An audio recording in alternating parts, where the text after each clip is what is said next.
নমস্কার।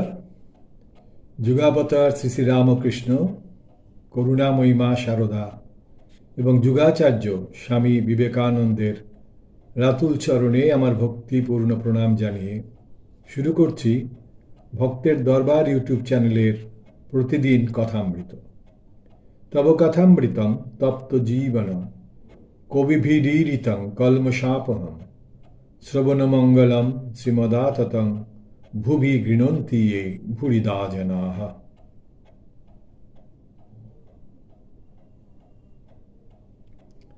শ্রী শ্রী রামকৃষ্ণ কথামৃত আমরা পড়ব আজকে 784 পাতা, একাদশ পরিচ্ছেদ, অন্তরঙ্গ সঙ্গে বসু বলরাম মন্দিরে। বেলা 3টা অনেকক্ষণ বাজিয়াছে। চৈত্র মাস, প্রচণ্ড রৌদ্র। শ্রীরামকৃষ্ণ দুই একটি ভক্ত সঙ্গে বলরামের বৈঠকখানায় বসিয়া আছেন, মাস্টারের সহিত কথা কহিতেছেন। আজ 6ই এপ্রিল, সোমবার, 1885, 25শে চৈত্র 1291, কৃষ্ণা সপ্তমী তিথি। ঠাকুর কলিকাতায় ভক্ত মন্দিরে আসিয়াছেন। সাঙ্গপাঙ্গদিওকে দেখিবেন ও নিমু গোস্বামীর গলিতে দেবেন্দ্রের বাড়িতে যাইবেন। সত্যকথা ও শ্রীরামকৃষ্ণ, ছোট নরেন, বাবুরাম, পূর্ণ। ঠাকুর ঈশ্বর প্রেমে দিবানিশি মাতোয়ারা হইয়া আছেন, অনুক্ষণ ভাবাবিষ্ট বা সমাধিস্থ। বহির্জগতে মন আদৌ নাই। কেবল অন্তরঙ্গেরা যতদিন না আপনাদের জানিতে পারেন ততদিন তাহাদের জন্য ব্যাকুল। বাপ মা যেমন অক্ষম ছেলেদের জন্য ব্যাকুল আর ভাবেন কেমন করে এরা মানুষ হবে, অথবা পাখি যেমন শাবকদের লালন পালন করিবার জন্যে ব্যাকুল। শ্রীরামকৃষ্ণ মাস্টারের প্রতি। বলে ফেলেছি 3টের সময় যাব, তাই আসছি, কিন্তু ভারী ধূপ, মানে রোদ আছে খুব। মাস্টার: আজ্ঞা হাঁ, আপনার বড় কষ্ট হয়েছে। ভক্তেরা ঠাকুরকে হাওয়া করিতেছেন। শ্রীরামকৃষ্ণ: ছোট নরেনের জন্য আর বাবুরামের জন্য এলাম, পূর্ণকে কেন আনলে না?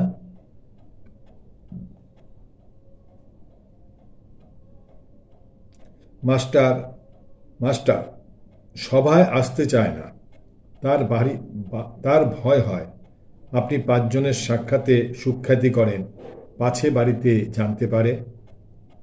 এই বলছেন যে ছোট নরেন ভয়ে আসে না যে যদি আপনি সুখ্যাতি করেন, বাড়ির লোকেরা, নরেনের বাড়ির লোকেরা চায় না যে মাস্টার এই ঠাকুরের এখানে এসে আসে, তাই বলছেন যে সে ভয়ে আসছে না যদি আপনি সুখ্যাতি করেন এবং সেটা যদি বাড়ির লোকেরা জানতে পারে। তাই পণ্ডিতদের ও সাধুদের শিক্ষা ভিন্ন, সাধু সঙ্গ। শ্রীরামকৃষ্ণ: হ্যাঁ, তা বটে। যদি বলে ফেলি তো আর বলবো না। আচ্ছা, পূর্ণকে তুমি ধর্মশিক্ষা দিচ্ছ, এ তো বেশ। মাস্টার: তাছাড়া বিদ্যাসাগর মহাশয়ের বইয়েতে সিলেকশনে ওই কথাই আছে, ঈশ্বরকে দেহ মন প্রাণ দিয়ে ভালোবাসবে। এ কথা শেখালে কর্তারা যদি রাগ করেন তো কি করা যায়? শ্রীরামকৃষ্ণ: ওদের বইয়েতে অনেক কথা আছে বটে, কিন্তু যারা বই লিখেছে তারা ধারণা করতে পারে না। সাধুসঙ্গ হলে তবে ধারণা হয়। ঠিক ঠিক ত্যাগী সাধু যদি উপদেশ দেয় তবেই লোকে সে কথা শুনে। শুধু পণ্ডিত যদি বই লিখে বা মুখে উপদেশ দেয় সে কথা তত ধারণা হয় না।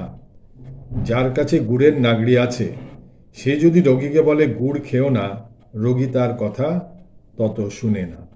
এই যে বিদ্যাসাগর মহাশয়ের বইয়ের মধ্যে আছে যে ঈশ্বরকে দেহ মন প্রাণ দিয়ে ভালোবাসবে, তো এ কথাই মাস্টার মশাই তার ছাত্রদের শেখাচ্ছেন। এবং তাতে যদি তার গার্জিয়ানরা, তার প্যারেন্টসরা রাগ করে তাহলে তো কিছু করার নেই। তার উত্তরে ঠাকুর বলছেন যে হ্যাঁ, বিদ্যাসাগর মশাই লিখেছেন ঠিকই, কিন্তু তারা মন দিয়ে সেই জিনিসটাকে বিশ্বাস করেন না। তারা নিজেদের জীবনে ব্যবহারিক দিকে সেটা করেন না। তাই বলছেন যে যদি কোনো ঋষিতুল্য মানুষ এগুলোকে বলে তার কথা লোকে নেবে, কারণ আপনি আচরি ধর্ম অপরে শিখাও। তো সেই নিজে যদি আচরণ না করে সেই মতো, তাহলে অপরকে শিক্ষাদানে কোনো লাভ নেই। সেগুলো শুধু বইয়ের কথাই হবে, কাজের কাজ কিছু হবে না। সেটাই ঠাকুর মাস্টারমশাইকে বললেন। বলছেন যার কাছে গুড়ের নাগড়ি আছে সে যদি রোগীকে বলে গুড় খেও না, অর্থাৎ কামিনী কাঞ্চনে যে আছে সে যদি কামিনী কাঞ্চন ত্যাগ করতে বলে তাহলে তো লোকে কথা শুনবে না। আর ঠাকুর বারবার বলেছেন কামিনী কাঞ্চনের আসক্ত না গেলে ঈশ্বরের পথ যাওয়ার পথ সুগম হবে না, ঈশ্বরের পথে যাওয়া যাবে না, ঈশ্বর দর্শন হবে না। আচ্ছা, পূর্ণর অবস্থা কি রকম দেখছো? ভাবটা কি হয়? মাস্টার, কই ভাবের অবস্থা বাহিরে সেরকম দেখতে পাই না। একদিন আপনার সেই কথাটি তাকে বলেছিলাম। শ্রীরামকৃষ্ণ, কি কথাটি? মাস্টার, সেই যে আপনি বলেছিলেন সামান্য আধার হলে ভাব সম্বরণ করতে পারে না, বড় আধার হলে ভিতরে খুব ভাব হয় কিন্তু বাহিরে প্রকাশ থাকে না। যেমন বলেছিলেন সায়ের দিঘিতে হাতি নামলে টের পাওয়া যায় না, কিন্তু ডোবাতে নামলে তোলপাড় হয়ে যায় আর পাড়ের উপর জল উপছে পড়ে। শ্রীরামকৃষ্ণ, বাহিরে ভাব তার তো হবে না, তার আকর আলাদা, আর আর সব লক্ষণ ভালো, কি বলো? মাস্টার, চোখ দুটি বেশ উজ্জ্বল, যেন ঠেলে বেরিয়ে আসছে। শ্রীরামকৃষ্ণ, চোখ দুটি শুধু উজ্জ্বল হলে হয় না, তবে ঈশ্বরীয় চোখ আলাদা। আচ্ছা, তাকে জিজ্ঞাসা করেছিলে তারপর ঠাকুরের সহিত দেখার পর তারপর কীরকম হয়েছে? তার ঠাকুরের সঙ্গে দেখা হয়েছে তারপরে তার কীরকম হয়েছে সেটা জিজ্ঞাসা করেছেন কিনা মাস্টারমশাইয়ের কাছে জানতে চাইছেন। মাস্টার, আজ্ঞা হ্যাঁ, কথা হয়েছিল।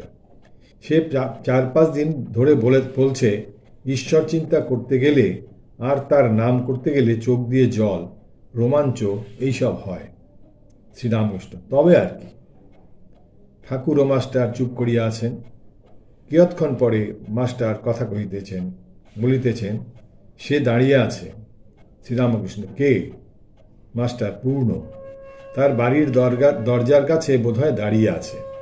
আমরা কেউ গেলে দৌড়ে আসবে, এসে আমাদের নমস্কার করে যাবে। শ্রীরামকৃষ্ণ, আহা আহা। ঠাকুর তাকিয়ায় হেলান দিয়া বিশ্রাম করিতেছেন। মাস্টারের সঙ্গে একটি 12 বর্ষীয় বালক আসিয়াছে। মাস্টারের স্কুলে পড়ে, নাম ক্ষীরোদ। মাস্টার বলিতেছেন, এই ছেলেটি বেশ, ঈশ্বরের কথায় খুব আনন্দ। শ্রীরামকৃষ্ণ সহাস্যে, চোখ দুটি যেন হরিণের মতো। ছেলেটি ঠাকুরের পায়ে হাত দিয়া ভূমিষ্ঠ হইয়া প্রণাম করিল, অতি ভক্তিভাবে ঠাকুরের পদসেবা করিতে লাগিল। ঠাকুর ভক্তদের কথা কহিতেছেন। শ্রীরামকৃষ্ণ মাস্টারকে, রাখাল বাড়িতে আছে, তারও শরীর ভালো নয়, ফোড়া হয়েছে। একটা ছেলে বুঝি তার হবে শুনলাম। পল্টু ও বিনোদ সম্মুখে বসিয়া আছেন। শ্রীরামকৃষ্ণ পল্টুর প্রতি সহাস্যে, তুই তোর বাবাকে কি বললি? মাস্টারের প্রতি, ওর বাবাকে ওনাকে জবাব করেছে এখানে আসবার কথায়। পল্টুর প্রতি, তুই কি বললি?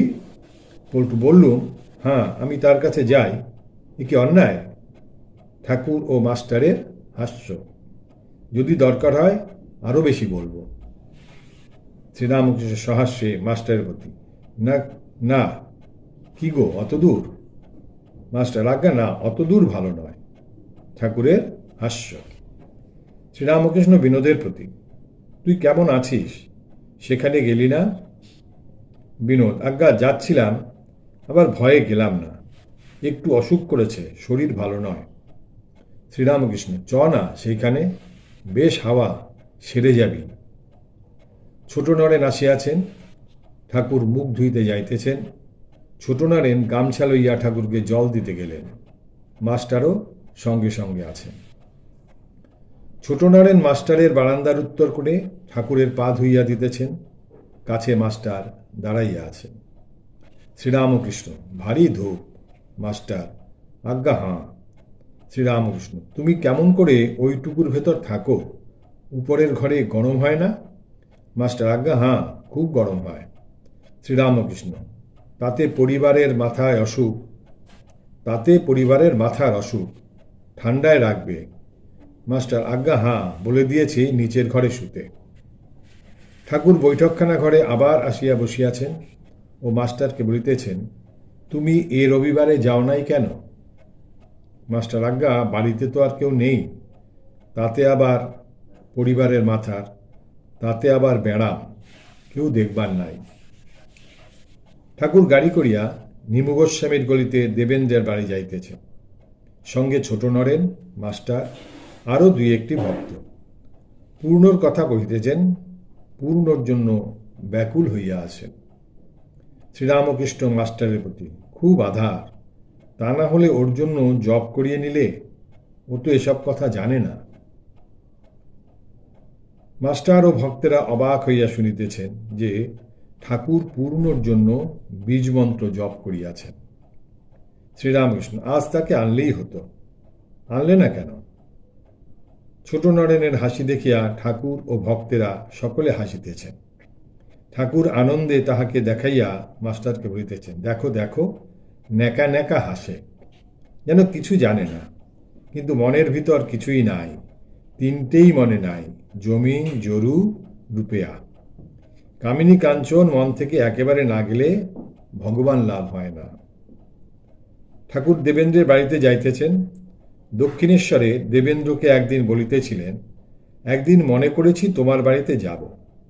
দেবেন্দ্র বলিয়াছিলেন, আমিও তাই বলবার জন্য আজ এসেছি, এই রবিবারে যেতে হবে। ঠাকুর বলিলেন, কিন্তু তোমার আয় কম, বেশি লোক বলো না, আর গাড়ি ভাড়া বড় বেশি। দেবেন্দ্র হাসিয়া বলিয়াছিলেন, তার কম হলেই বা, ঋণং কৃত্বা ঘৃতং বিবেদ, ধার করে ঘৃত খাবে, ঘি খাওয়া চাই। ঠাকুর এই কথা শুনিয়া হাসিতে লাগিলেন, হাসি আর থামে না। কিয়ৎক্ষণ পরে বাড়িতে পৌঁছাইয়া বলিতেছেন, দেবেন্দ্র, আমার জন্য খাবার কিছু করো না, অমনি সামান্য, শরীর তত ভালো নয়। এবার যাচ্ছি দ্বাদশ পরিচ্ছেদে, দেবেন্দ্রের বাড়িতে ভক্ত সঙ্গে। শ্রীরামকৃষ্ণ দেবেন্দ্রের বাড়িতে বৈঠকখানায় ভক্তের মজলিস করিয়া বসিয়া আছেন। বৈঠকখানার ঘরটি একতলায়। সন্ধ্যা হইয়া গিয়াছে, ঘরে আলো জ্বলিতেছে। ছোট নরেন, রাম, মাস্টার, গিরিশ, দেবেন্দ্র, অক্ষয়, উপেন্দ্র ইত্যাদি অনেক ভক্তেরা কাছে বসিয়া আছেন। ঠাকুর একটি ছোকরা ভক্তকে দেখিতেছেন ও আনন্দে ভাসিতেছেন। তাহাকে উদ্দেশ্য করিয়া ভক্তদের বলিতেছেন, তিনটে এর একেবারেই নাই, যাতে সংসারে বদ্ধ করে, জমি, টাকা আর স্ত্রী। ওই তিনটে জিনিসের উপর মন রাখতে গেলে ভগবানের উপর মনের যোগ হয় না। এ কি আবার দেখেছিল? ভক্তটির প্রতি, বলতরে কি দেখেছিলি? কামিনী কাঞ্চন ত্যাগ ও ব্রহ্মানন্দ। ভক্ত সহাস্যে, দেখলাম কতকগুলো গুইয়ের ভার, কেউ ভাড়ের উপর বসে আছে, কেউ কিছু তফাতে বসে আছে। শ্রীরামকৃষ্ণ, সংসারী লোক যারা ঈশ্বরকে ভুলে আছে, তাদের ওই দশা এ দেখেছে, তাই মন থেকে এর সব ত্যাগ হয়ে যাচ্ছে। কামিনী কাঞ্চনের উপর থেকে যদি মন চলে যায়, আর ভাবনা কি? কি আশ্চর্য! আমার তো কত জপ ধ্যান করে তবে গেছিল, এর একবারে এত শীঘ্র কেমন করে মন থেকে ত্যাগ হলো? কাম চলে যাওয়া কি সহজ ব্যাপার? আমারই 6 মাস পরে বুক কি করে এসেছিল, তখন গাছতলায় পড়ে কাঁদতে লাগলাম, বললাম, মা, যদি তা হয় তাহলে গলায় ছুরি দিব।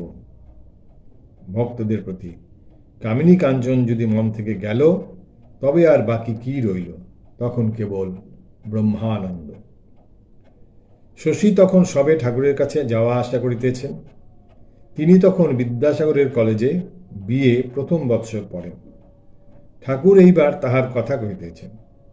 শ্রীরামকৃষ্ণ ভক্তদের প্রতি, সেই যে ছেলেটি যায়, কিছুদিন তার টাকায় মন একবার উঠবে দেখছি, কিন্তু কয়েকটির দেখছি আদৌ উঠবে না, কয়েকটি ছোকরা বিয়ে করবে না।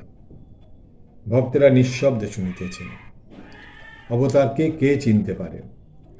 শ্রীরামকৃষ্ণ ভক্তদের প্রতি, মন থেকে কামিনী কাঞ্চন সব না গেলে অবতারকে চিনতে পারা কঠিন। বেগুনওয়ালাকে হীরার দাম জিজ্ঞাসা করেছিল। সে বললে, আমি এর বদলে 9 সের বেগুন দিতে পারি, এর একটাও বেশি দিতে পারি না। সকলের হাস্য ও ছোট নরেনের উচ্চ হাস্য। ঠাকুর দেখিলেন ছোট নরেন কথার মর্ম ফস করিয়া বুঝিয়াছেন। শ্রীরামকৃষ্ণ, এর কি সূক্ষ্ম বুদ্ধি! ন্যাংটা এইরকম ফস করে বুঝে নিত। গীতা, ভাগবত যেখানে যা সে বুঝে নিত। কৌমার বৈরাগ্য আশ্চর্য, বেশ্যার উদ্ধার কিরূপে হয়। শ্রীরামকৃষ্ণ, ছোটবেলা থেকে কামিনী কাঞ্চন ত্যাগ, এটি খুব আশ্চর্য, খুব কম লোকের হয়। তা না হলে যেমন শিল খেকো আম, ঠাকুরের সেবায় লাগে না, নিজে খেতে ভয় হয়। আগে অনেক পাপ করেছে, তারপর বুড়ো বয়সে হরিনাম করছে, এ মন্দের ভালো। অমুক মল্লিকের মা খুব বড় মানুষের ঘরের মেয়ে। বেশ্যাদের কথায় জিজ্ঞাসা করলে ওদের কি কোনো মতে উদ্ধার হবে না? নিজে আগে আগে অনেক রকম করেছি কিনা তাই জিজ্ঞাসা করলেন। আমি বললাম, হ্যাঁ হবে, যদি আন্তরিক ব্যাকুল হয়ে কাঁদে আর বলে আর করব না, শুধু হরিনাম করলে কি হবে, আন্তরিক কাঁদতে হবে। শুধু হরিনাম করলে কি হবে, আন্তরিক কাঁদতে হবে।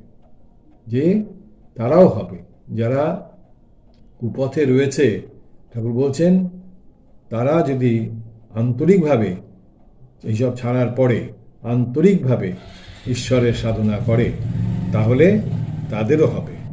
কিন্তু বলছেন যে শুধু হরিনাম করলে হবে না, আন্তরিকতার সঙ্গে তাকে ডাকতে হবে। আজকের মতো আমরা এখানেই রাখছি। নিরঞ্জনং নিত্যম অনন্তরূপং ভক্তানুকম্পা ধৃত বিগ্রহং বৈ ঈশাবতারং পরমেশ্বমিডং তং রামকৃষ্ণ শিরসা নমামি। হরি ওম তৎসৎ। শ্রীরামকৃষ্ণার্পণমস্তু।